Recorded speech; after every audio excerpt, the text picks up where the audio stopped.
Durante estas clases hemos ido yendo bastante rápido en varios conceptos y algunas ideas las hemos pasado muy por encima. Antes de continuar, que al fin y al cabo el objetivo importante es llegar al Transformer, me gustaría que al menos viésemos algunas aclaraciones sobre lo que hemos pasado un poco más por encima, ya que además van a ser importantes también para entender posteriormente el mecanismo de Transformer. Lo primero que quería que viésemos es las palabras especiales.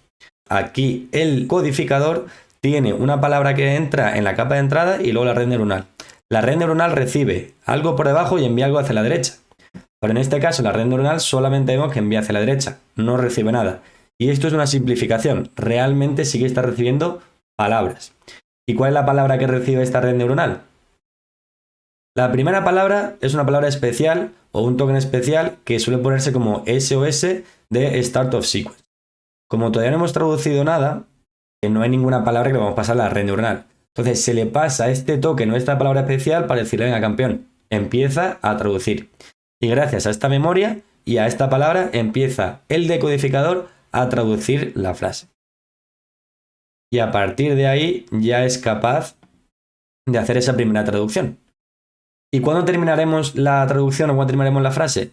Cuando salga el token especial de EOS o End of Sequence. Podréis verlos en minúsculas y mayúsculas, depende del tipo de arquitectura con la que trabajaréis, veréis un tipo de token u otro, pero la idea siempre va a ser la misma. El primer token, que es el que se le pasa para que todo empiece, y el último token que indica que ya ha acabado de hacer la traducción o de trabajar el decodificador. El segundo concepto es que este decodificador es autorregresivo. ¿Qué significa que sea autorregresivo? Que una vez que hemos traducido la palabra I, en este caso, ¿cuál va a ser la siguiente palabra que tengamos de entrada?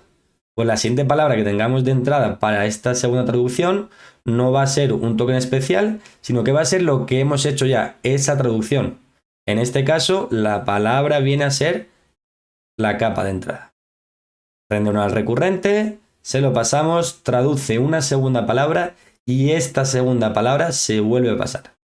Y así lo hacemos con todas las palabras hasta que por fin llegue la última palabra o el último token que sería End of Sequence.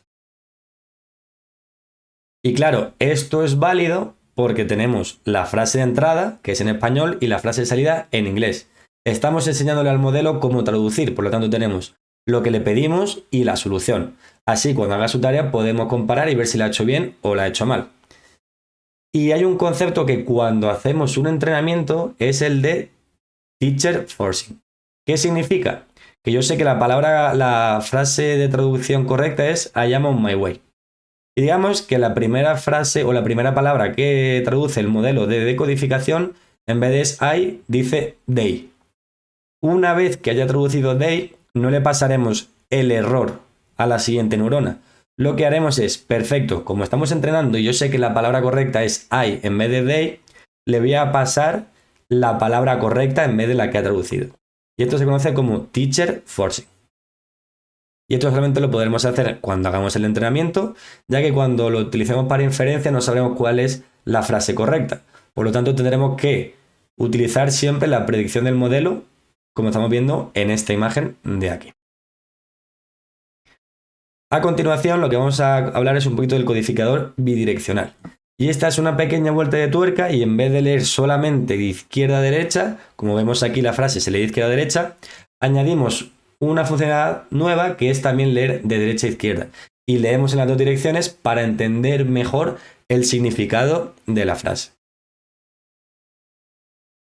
Y además, hemos hablado muchas veces de redes neuronales recurrentes que tenemos tanto aquí como aquí, que son dos bolitas muy sencillitas, que ambas son iguales, y que tampoco nos hemos preocupado mucho por entender realmente lo que hay dentro de esas redes neuronales recurrentes. Y eso es lo que vamos a hacer justo ahora.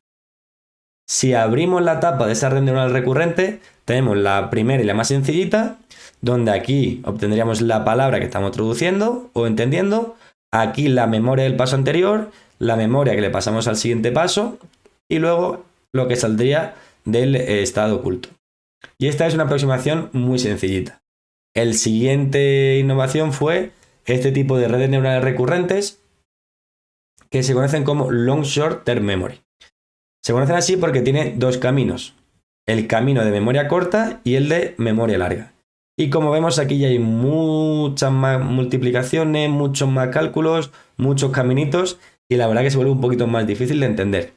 Pero sí que es verdad que este tipo de red neuronal recurrente aportó un gran incremento en la calidad de la traducción, la calidad de entendimiento y en todas las tareas que estamos haciendo. Y esta red neuronal, conocida como LSTM, fue un estándar en el mundo del trabajar con lenguaje y contexto. El único problema que tiene esta red, o esta neurona, mejor dicho, que esta al fin y al cabo es una de las bolitas que estamos viendo, es que requiere mucha computación y muchos recursos. Ahí nace GRU o Gate Recurrent Unit, que la idea es hacer mucho más ligera y mucho más fácil de calcular esta LSTM manteniendo la eficiencia o el conocimiento que es capaz de obtener esta LSTM. Y aunque en algunos casos sea capaz de hacerlo, no siempre ocurre esto. Y estas son en general las 3 redes neuronales recurrentes que son más posibles encontrarnos o que más veremos cuando investiguemos un poquito este tipo de arquitectura de codificador.